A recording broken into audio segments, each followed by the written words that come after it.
During the Cold War, Americans liked to juxtapose the free enterprise of the United States against the repressive communist planned economy of the Soviets. And yet in 1967, the famed economist John Kenneth Galbraith wrote that, quote, "We have an economic system which, whatever its formal ideological billing, is in substantial part a planned economy." What did he mean by this? He meant that despite the fact we have competition between corporations, within the corporation itself, these large, sprawling post-war corporations, there was planning. Planning that minimized the relationship with markets. Supply chains were brought inside, labor was not contracted, capital was not contracted, they relied on their own retained earnings. And because of this, you could think of every corporation as its own mini command economy. In Galbraith's model, big businesses were planned and efficient. They contained all the functions of the market. And today we think of our economy as based on the market. The market's at the center, market relationships, small, lean businesses. But then it was the big corporation that was at the center. And this economy was a planned economy, planned by the corporations. And the fall of that model of the corporation, of big corporations at the center of the economy, was the end of planning, corporate long-term planning. And that fall happened 20 years before the fall of the Soviet Union. At the center of this fall was a new form of the corporation, something called a conglomerate that arose after World War II, especially in the late 1950s and early 1960s. A conglomerate was different than these older, larger forms of the corporation that focused on vertical integration. The conglomerate owned a succession of businesses in different industries, entirely unrelated.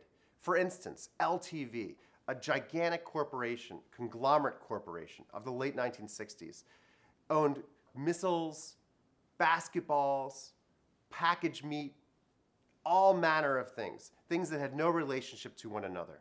And because they had no relationship to one another, they were not a trust. They were not a monopoly.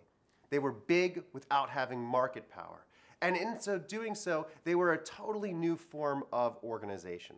And in understanding the rise of the conglomerate, we can also understand the rise of a particular critique of this planned, large, big corporate economy that begins to arise in the 60s and 70s and leads to our contemporary view of the corporation. Perhaps more than any other man, the rise and fall of James Ling exemplifies the new dominance of the conglomerate in post-war America. Like many conglomerators, he came from Texas, in that oil and defense-rich state. And also, like many other conglomerators, he discovered something that had been lost since the 1920s, the ability of corporate finance to transform how the economy works. James Ling is an unexpected success story. Orphaned as a teenager, growing up in Texas and Louisiana, he dropped out of school at age 15 and wandered around during the Great Depression, eventually finding work in Dallas. He found a job as an apprentice electrician and started a family. And during World War II, he worked nights at Lockheed, the prominent aerospace company, becoming a master electrician, which allowed him in 1947 to start his own electrical contracting company. Now, his company rode the post-war boom in Dallas, and it grew, like many small businesses did.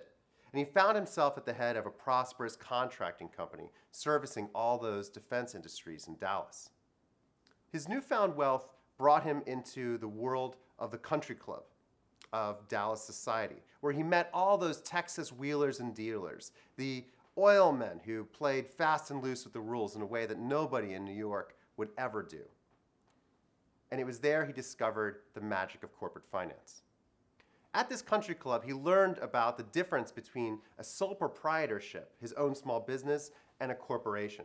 Now, at the time, the highest marginal tax rate for a small business and for an individual in America was 91%. So that for every dollar that he earned, 91 cents went to the government. In contrast, the highest corporate tax rate was 52%. Immediately, he could incorporate and save half of his money. This was a stunning revelation. He also found out that by selling stocks, he could get more money and expand his business. Now, he was a small electrician in Dallas. And so he didn't have access to all the fancy pants stuff of Wall Street investment banks. So what does he do? He goes door to door selling stocks for his company. He opens a booth at the state fair. And despite how crazy this sounds, he manages to raise $800,000. Ling goes on a buying spree. He buys up his competitors. He buys up all these other contractors in Dallas. And eventually he does make connections with New York investment banks, White Weld. And using these newfound connections, he realizes he can not just only issue stock, but bonds. And so what he begins to do is that when he buys a company, he then issues debt against its assets, issues bonds, and uses that money to repay what he had already borrowed. He then uses that money to buy additional companies. And so in this process, he very quickly learns that he can borrow money on Wall Street and buy companies and quickly expand his business. He eventually runs out of electrical contracting companies and begins to buy in other areas. He quickly becomes a conglomerate.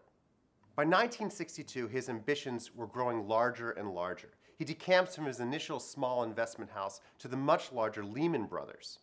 And using Lehman Brothers' vast connections with capital markets and investors, he manages to get enough money to buy one of the largest aerospace companies in America, Chance Vought.